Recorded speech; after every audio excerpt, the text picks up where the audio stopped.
Assalamualaikum warahmatullahi wabarakatuh.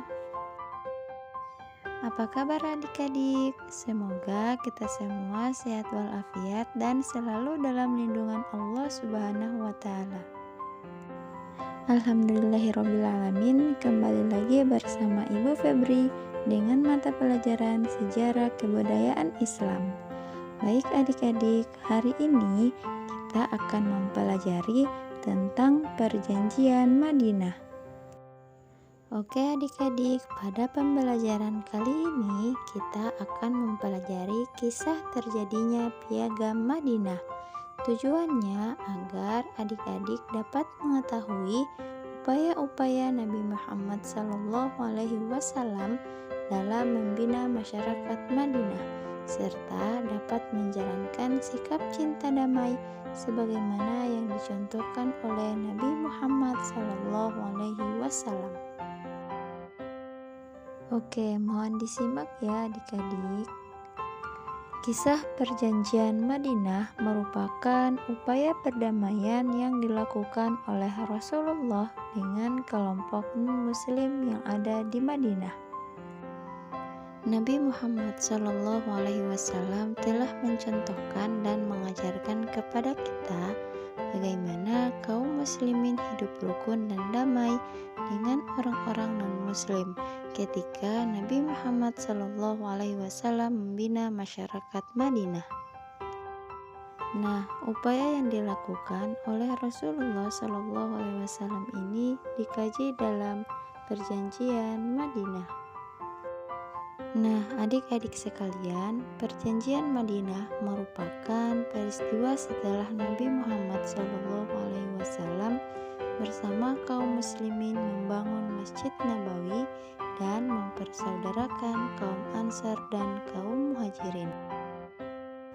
Rasulullah SAW melakukan langkah selanjutnya, yaitu menjalin hubungan persaudaraan dengan seluruh penduduk yang ada di Madinah dengan cara melakukan perjanjian damai dengan penduduk non-muslim yang ada di Madinah.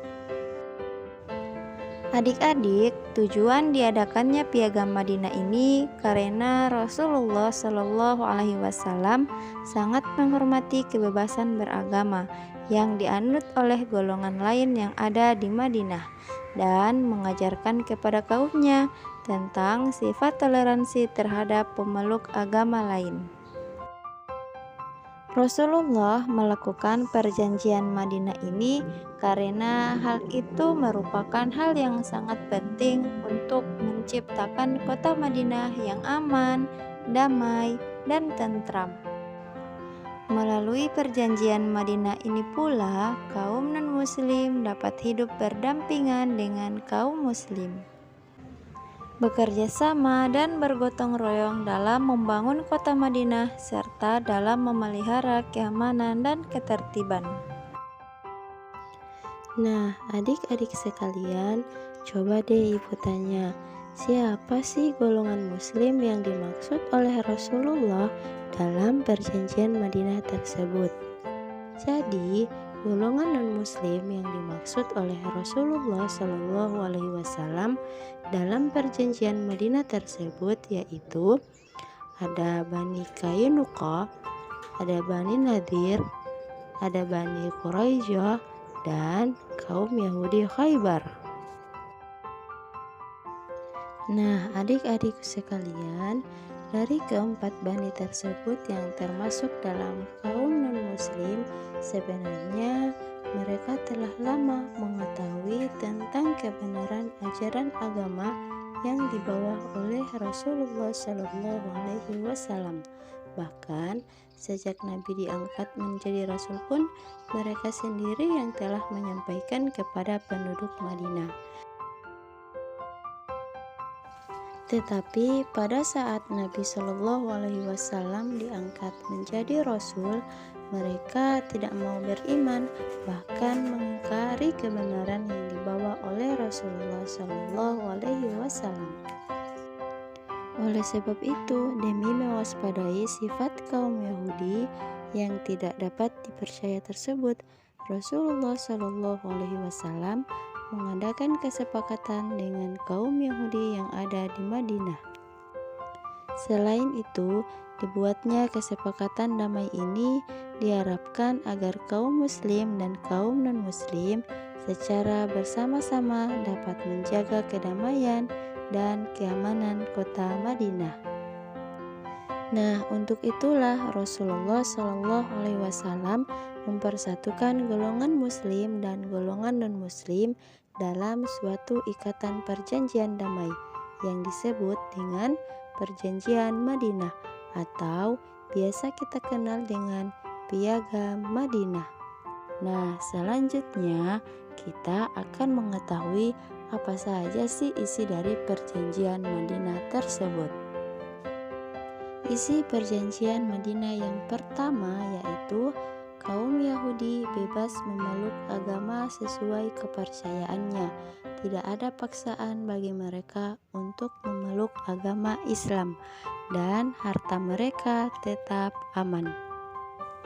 Yang kedua yaitu kaum Yahudi harus menolong orang yang menolong kaum muslimin dan memusuhi orang yang memusuhi Rasulullah Shallallahu Alaihi Wasallam.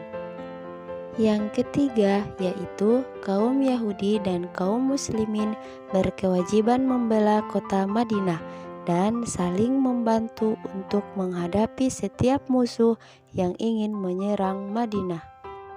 Yang keempat, kehidupan masyarakat Madinah berlandaskan sikap saling tolong-menolong dalam kebaikan dan ketakwaan, bukan dalam dosa dan permusuhan.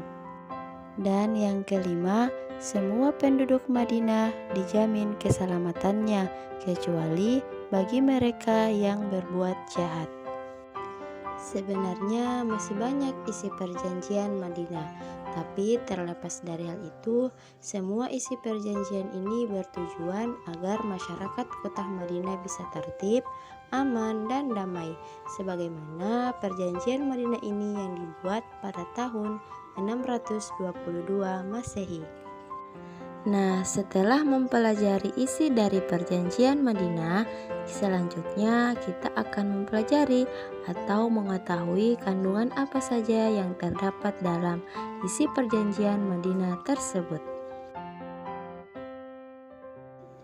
Isi kandungan perjanjian Madinah yang pertama yaitu pengakuan terhadap Nabi Muhammad SAW sebagai pemimpin di Madinah.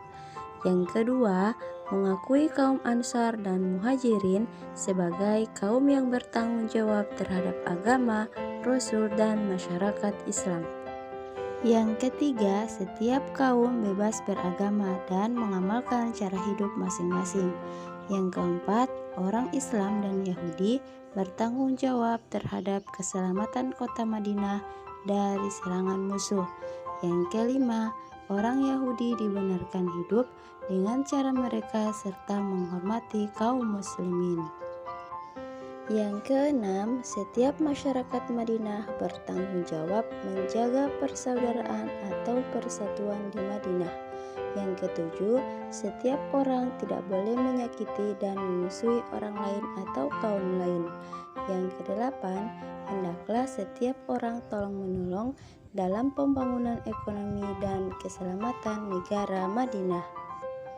Yang kesembilan, setiap kaum dalam memutuskan permasalahan harus merujuk kepada Rasulullah Shallallahu Alaihi Wasallam sebagai pemimpin negara Madinah. Dan yang terakhir, yaitu setiap pihak dilarang menjalin komunikasi dengan musyrikin Quraisy, Mekah, dan sekutunya. Nah, adik-adik sekalian, itulah 10 isi kandungan dari perjanjian Madinah. Selanjutnya, kita akan mengetahui atau mempelajari hikmah dan pelajaran dari perjanjian Madinah. Nah, hikmah atau pelajaran dari perjanjian Madinah ini yaitu sebagaimana Nabi Muhammad SAW telah memberikan contoh bagaimana mengatur masyarakat yang beragam.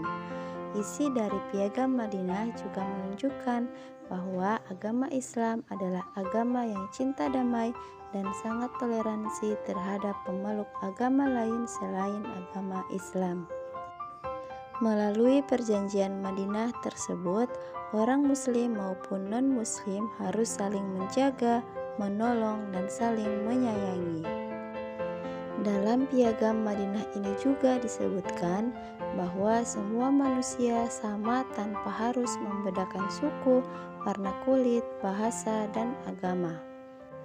Setiap orang berhak untuk memeluk agama berdasarkan keyakinan mereka masing-masing, karena agama Islam mengajarkan agar sesama umat beragama harus bersikap saling menghormati.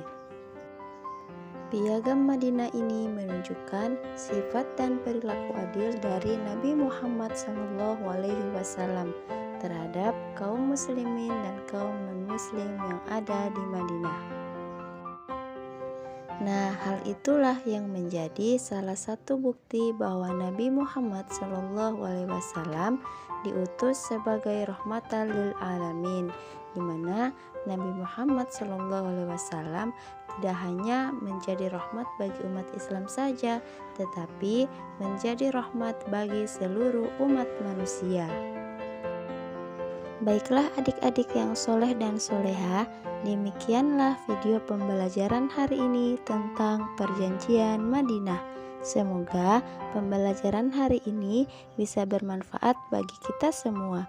Ibu harap adik-adik semua tetap semangat belajar dan selalu melakukan hal-hal positif. Ibu Febri akhiri, lebih dan kurangnya ibu mohon maaf. Wallahul musta'an. Wassalamualaikum warahmatullahi wabarakatuh.